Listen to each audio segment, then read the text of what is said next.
Ministeerri magaalaaf bu'uuraalee misoomaa qaama sosochii Itoophiyaa qulqulluu kan ta'e hojii misooma magariisummaa fi qulqullina magaalotaa ifatti eegalchiiseera.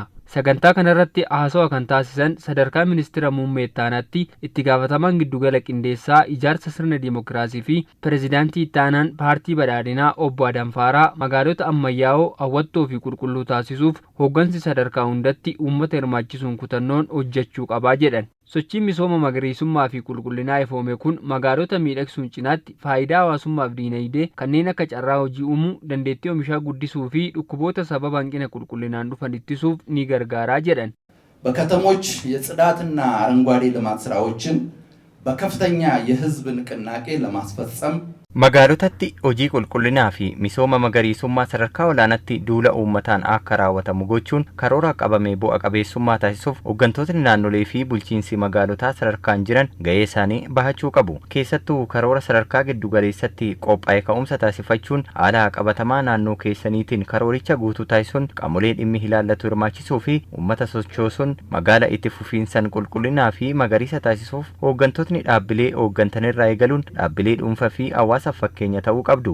Hojii kanaan carraan hojii bal'aa ni uumama akkasumas dhukkuboonni daddarboon sababa hanqina qulqullinaa dhabuutiin dhufan ni hir'atu. Ministeerri magaalaa bu'uuraalee misoomaa adde caaltuu isaanii yeroo ammaa kana sochiin qulqullinaa misooma magariisaa magaalota naannolee fi bulchiinsa magaalotaatti babal'isuuf hojjetamaa jiraachuu ibsuun milkaa'ina hojii kanaaf qooda fudhattoonni hundi hirmaachuu qabu jedhan. ሀገራችን ያስመዘገበች ያለችውን ፈጣን የኢኮኖሚና የማህበራዊ እድገት biyyi keenya guddina dinagdee fi hawaasummaa ariifataa galmeessaa jirtu gara sadarkaa caalutti ceesisuuf qulqullinni magaalotaa hawwattummaa fi hojiin misooma magariisummaa bifa itti fufiinsa qabuun mirkaneessuuf boqonnaa murteessaarra geenyeerra. Kun immoo milkaa'uu kan danda'u sochii mootummaan taasisuu qofaan osoo hin taane qooda fudhattoonni hundi itti hirmaachuun qindoomnaan hojjechuun yoo danda'amedha.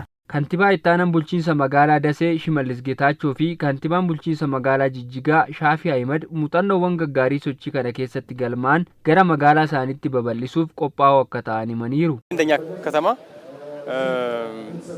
የደረቅ ቆሻሻን የማስወገድ ስራ የከተማ ውበትን የመጠበቅ ስራ akka magaalaa keenyaatti hojiin balfa gogaa dhabamsiisuu, hojiin miidhagina magaalaa eeguu, hojiin pirojektii kaapitaalaatti aansinee xiyyeeffannoo kenninee fi hojjennuudha. Magaalaan keenya waraana booda hojii deebisanii dhaabuutiin hojii pirojektoota akka mana yaalaa, mana barumsaaf kan kana fakkaatan hojjetaa turte. Hojii kanatti aansee xiyyeeffannoo kenninee akka jalqabbiitti hojjenneen hojii miidhagina magaalaa eeguuti. Sosochii har'a eegale kanaan caalaatti cimsinee itti deebina.